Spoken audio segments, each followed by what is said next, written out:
भैया आसिम एजाज साहब, रामपुर की क्या स्थिति है? आजम साहब ने कहा दहशतगर्दी, बर्बरता, तबाही और तो कई शब्द उन्होंने बोले उर्दू के। ऐसा है कि यहाँ पर जो चुनाव हुआ है बहुत शांतिपूर्ण हुआ है और प्रशासन ने अपना पूरा काम किया है। अब आजम खान साहब का किसी कैंडिडेट इतना कमजोर था, लोगों को पसंद नहीं था, तो लोग वोट डालने ही नहीं गए। तो इसलिए कि प्रशासन को या नहीं, ये मत बोलिए प्रशासन ने पूरा काम किया, इसका अर्थ लोग दूसरा निकाल लेंगे कि प्रशासन ने पूरा काम किया, बोले हो गया, बोले हो गया। नहीं, ऐसा है ना, शांतिपूर्ण काम कराना प्रशासन का जिम्मेदारी होती है। शहर में कोई घपला ना हो, शहर में कोई दंगा ना हो, प्रशासन की पूरी जिम्मेदारी होती है, तो प्रशासन तो अपनी जिम्मेदारी निभाएगा। अब जहाँ तक सवाल रहा कि चुनाव का लोग निकले नहीं, लोगों में दिलचस्पी ही नहीं थी वोट डालने की, लोग आए नहीं बाहर निकल के वोट डालने, तो इस तरह से बयान देकर अपने आप को बचा लेना आजम खान साहब का ये पुराना रवैया रहा है कि वो अपने ऊपर ना लेकर प्रशासन पे ही हर चीज नहीं। लेकिन एक मिनट आसिम रजा एजाज, अभी एक चुनाव की रैली में आजम भाई ने कहा था, आजम खान साहब ने, कि जनता से कि अरे बेशर्मो, अरे बेहयाओ, अरे बेमुरब्बतों, पिछली बार धोखा दिया तुमने हमको, तो उसके बाद भी लोग नहीं निकले।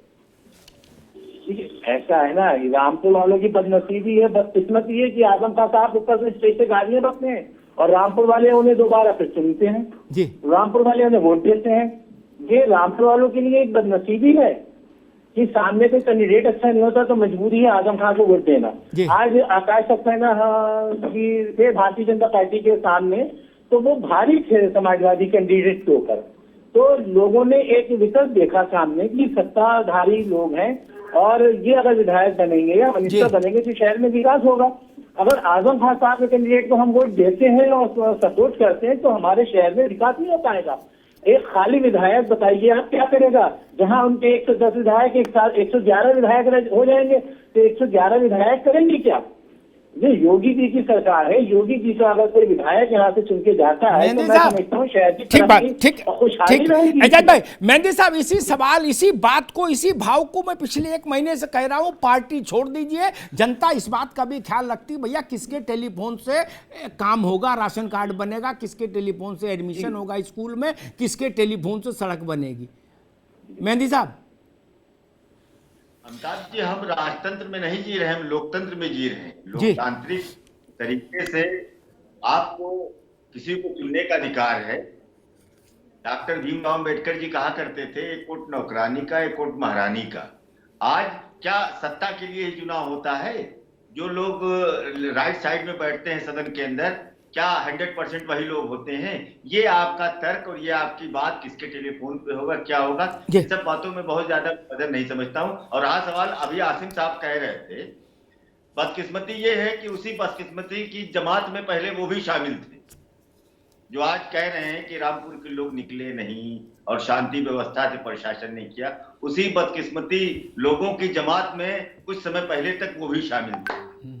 अब आज पता नहीं क्या कारण रहा होगा, क्या वजह रही होगी कि आज उन्होंने अपना, मैं बहुत ज्यादा उसमें जाना नहीं चाहता हूँ, कभी किसी जमाने में हिस्सा हुआ करते थे, तो उनको आजम साहब के बारे में बेहतर तरीके से पता होगा क्या है। ठीक बात। मैं अब ओपी सिंह से आपके पास चलूं। देखो भाई, आजम साहब की तो लीला न्यारी है,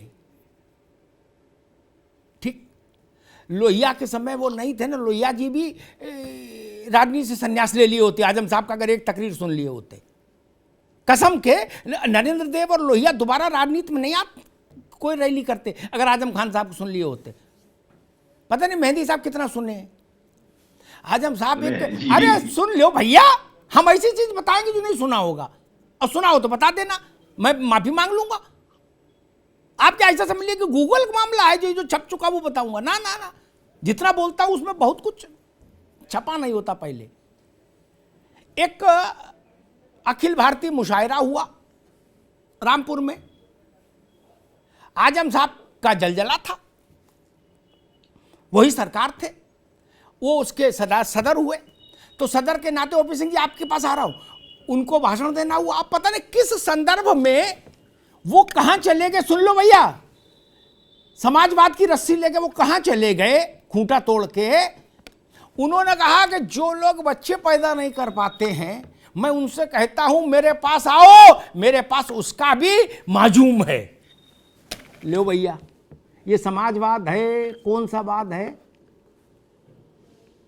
ये कौन सा वाद है? ये क्या है? कुछ तो कहीं तो मर्यादा रहेगी कि नहीं रहेगी? ये मसला इतना सरल नहीं है, इसलिए बेडौलत से आपने उनके फाटा तंग। ओपी सिंह जी, भाई कुल मिला के समाजवादी पार्टी ने खतौली में तो समाजवादी पार्टी का सीधा स्टेक नहीं है, इसलिए उन्होंने जयंत चौधरी को ऊपर छोड़ दिया कि भाई आप निपटो सोचो। लेकिन रामपुर और मैनपुरी में कम से कम 5000 ट्वीट किए होंगे शिकायत के, और कम से कम 100-150 फैक्स, 3-4 राउंड प्रतिनिधिमंडल, चुनाव आयोग, और आजम साहब को आपने सुन ही लिया, उन्होंने पूरी डिक्शनरी खोल के रख दी, दहशत और क्या क्या। अब आरोप ये है कि चुनाव भाजपा नहीं सरकार लड़ रही थी। ओपी सिंह जी, ये 8 तारीख की पेशबंदी है या आप इतने कमजोर विकेट पर खड़े थे कि आपको लगा कि नहीं सरकार को भी बीच में आना चाहिए और दरोगा जी को भी बीच में आना चाहिए, मैं लट? ओपी सिंह जी। अमिताभ जी, आज के आपके डिबेट का विषय के दो केंद्र बिंदु हैं। एक केंद्र बिंदु है कि क्या रामपुर और मैनपुरी का गढ़ बचेगा या कब्जा दूसरे का होगा जी, और दूसरा बिंदु है आरोप और प्रत्यारोप। मैंने आपसे पहले भी कह चुका हूं कि 2014 के बाद न कोई गढ़ बचा न किला बचा।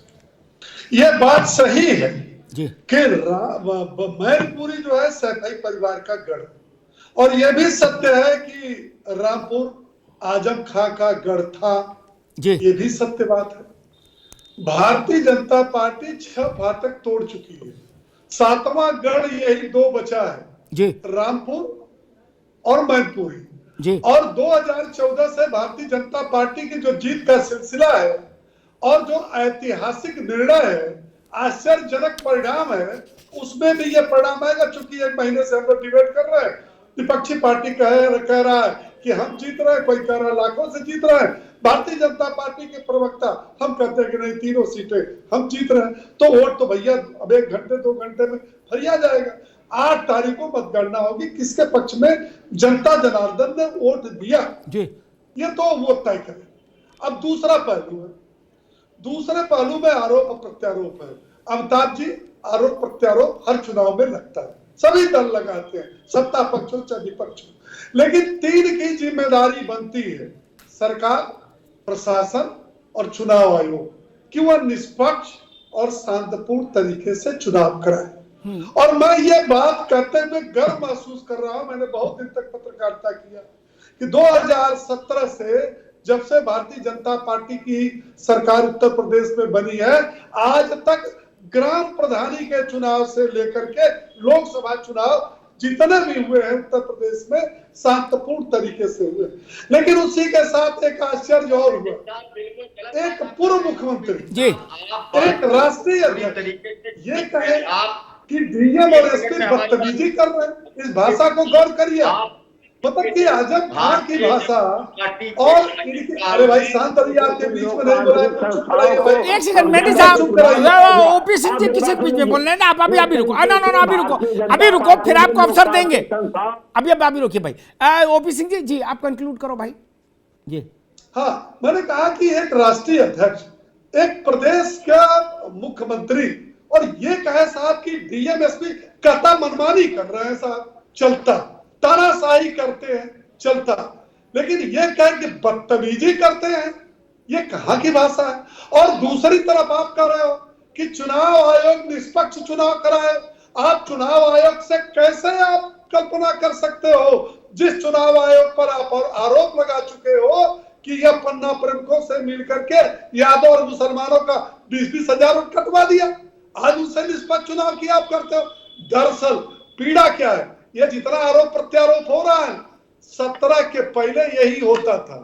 कुछ पार्टी के गुंडे, कुछ पार्टी के समर्थक अपने बाहुबल, और इतना मैंने पत्रकारिता किया है अमिताभ जी, आपको भी याद होगा कि पहले जब प्रचार करने पार्टी के लोग नेता निकलते थे तो पूछते थे भैया फला इलाके का, बूथ का, गांव का गुंडा कौन है, माफिया कौन है, दबंग कौन है, प्रधान जी कौन है, प्रमुख जी कौन है, क्योंकि वोट वही दिलवाते थे, उनका ही कब्जा था। आज लोकतंत्र में सभी स्वतंत्र हैं, नन्नू हो चाहे रज्जाक हो, आराम से जाएंगे, वोट डाके चले आएंगे। लेकिन जो लोग गुंडाई नहीं कर पा रहे हैं उनको लगता है कि मेरा अधिकार छीन लिया गया। अरे भैया शांतपूर्ण ढंग से, मैंने भी कई चैनलों को आज दिन में देखा, आरोप पूछ रहे हैं चैनल वाले एंकर, भाई आरोप है, बोले साहब हम तो गए थे, देखे तो वहां किसी प्रकार का नहीं, शांतपूर्ण मतदान। तो शांतपूर्ण मतदान ये भी होगा। और जो आपने बहुत अच्छी बात कही, वो चाहे पक्ष को सूट करे और चाहे विपक्ष को सूट करे, ये 8 तारीख की पेशबंदी है।